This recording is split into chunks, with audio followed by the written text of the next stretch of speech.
unpack or recover the information of the full cube from the shadow, then that's an easy problem. So one can focus on a mathematical approach that only uses the higher dimensional crystal and see how far they can go. Okay?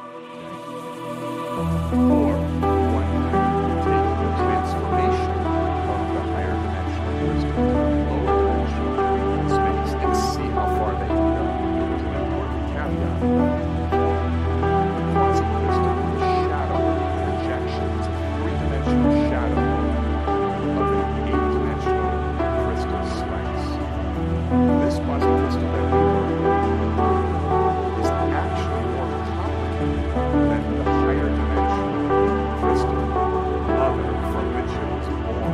And the reason for this is because it is really a child or a product of two parents, mother crystal, and the father, if we can use this analogy, projector. So the projector is a special object. It's an angle really, but it's a hyper vector, a hyperprojector. And that hyperprojector combines with the hypercrystal mother, and the two together act as coefficients to produce a product, where products are generally greater than the sum of the two coefficients that created them. And so the quasi-crystal itself is a richer mathematical object, a more complicated mathematical object than either the father projector, the hypervector, or the mother crystal. And furthermore, it is distinctly a language, a mosaic tiling language in 3D.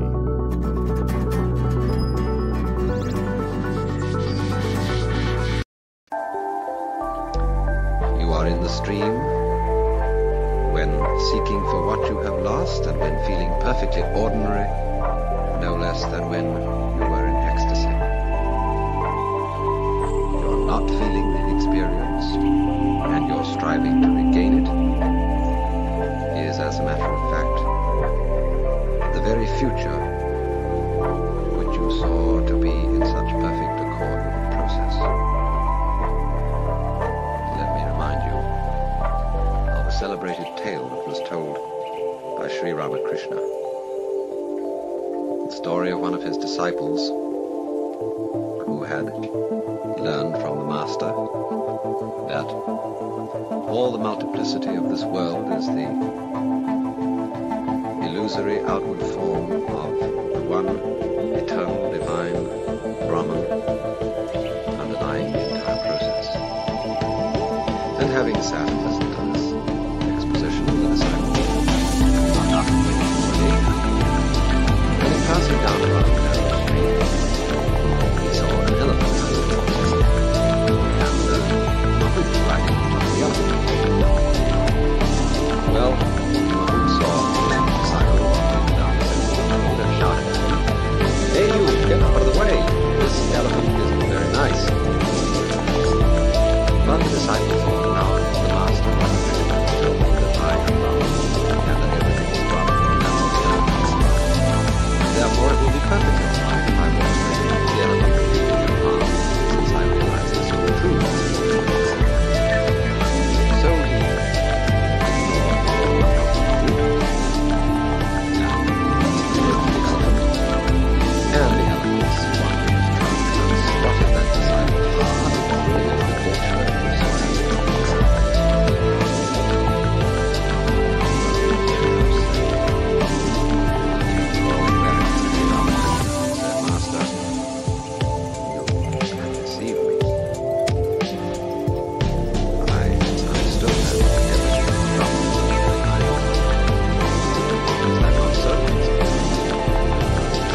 and which you are ignoring because of your eagerness to feel some other way, that is the voice of the Mahout.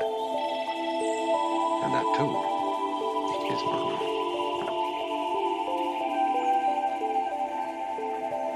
Nine times out of 10, an observation of this kind will mean nothing, and will fall as flat as being told that everything in this universe is the smell of burnt almonds.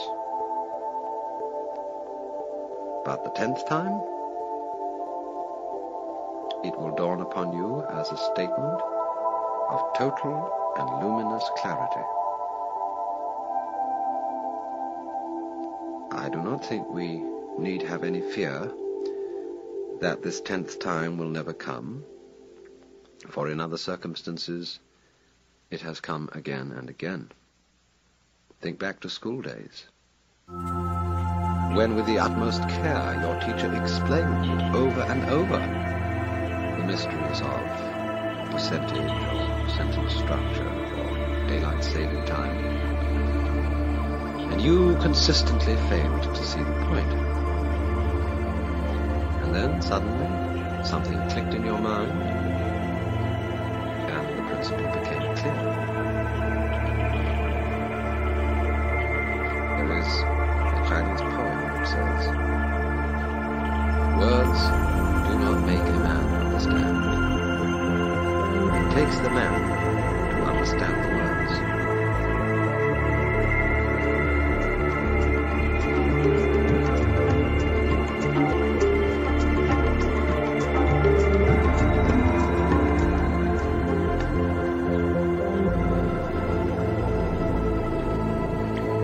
Today, we are living in an age which is quite peculiar, because in the world of science there are no longer any secrets, because the method of science requires that all scientists be in communication with each other, and therefore that every scientist, as soon as he has discovered something or got a good idea, he rushes into print. And it's important for him to do so, because some other scientist somewhere else in the world might be thinking about something on the same lines and would be stimulated in his work by this man's speculations, even if not by discoveries. And so the whole scientific world tries to remain in communication. And for this reason, it was absolutely impossible to keep atomic energy a secret. In former ages, that might have been managed, because there were many secrets once upon a time, and people were not admitted to these secrets unless they were in some way tested and found capable of handling them without running amok.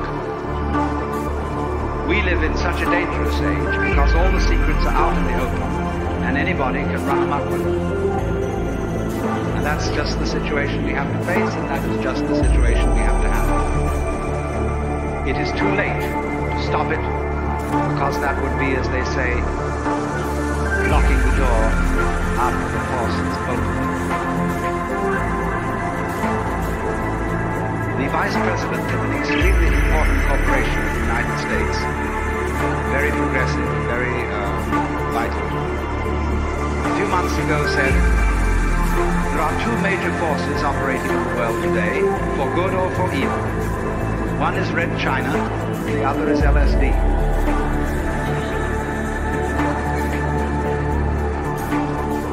And there is a certain reason why such a thing as a certain chemical, which is capable of opening people's minds in a certain way, should be something extremely disturbing. Because this particular chemical, in common with a number of others that have been known for centuries, but have been rather played cool for centuries, is capable of doing something which simply cannot be tolerated. That is to say, capable of letting properly prepared individuals, or sometimes improperly prepared individuals, in on a secret which is very closely guarded and which is, as a matter of fact, the deepest and most fundamental of all our social taboos. I have just finished writing a book which I've had, with a sort of tongue-in-cheek attitude, had the temerity to call the book. And it is subtitled, the book, you see, on the taboo against knowing who you are. Because that is really the thing that cannot be let out. Sex is not really a serious taboo in our culture. If you are initiating a young person into life, and you realize that your son or daughter is going to college, and that you ought therefore to have a serious talk with them, they'll laugh at you and say, all this thing you're telling us about sex, we knew years ago, and we know more about it than you do. So that is not a subject for a serious initiation talk to a young person.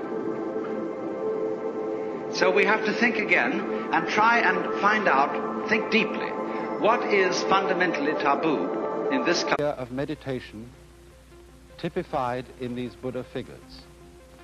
And I want to try today to explain to you something of the meaning of this attitude to life.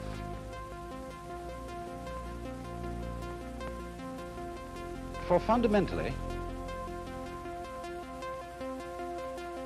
meditation is not so much an exercise as it is a certain way of using one's mind or one's consciousness. Because normally, most human beings, when they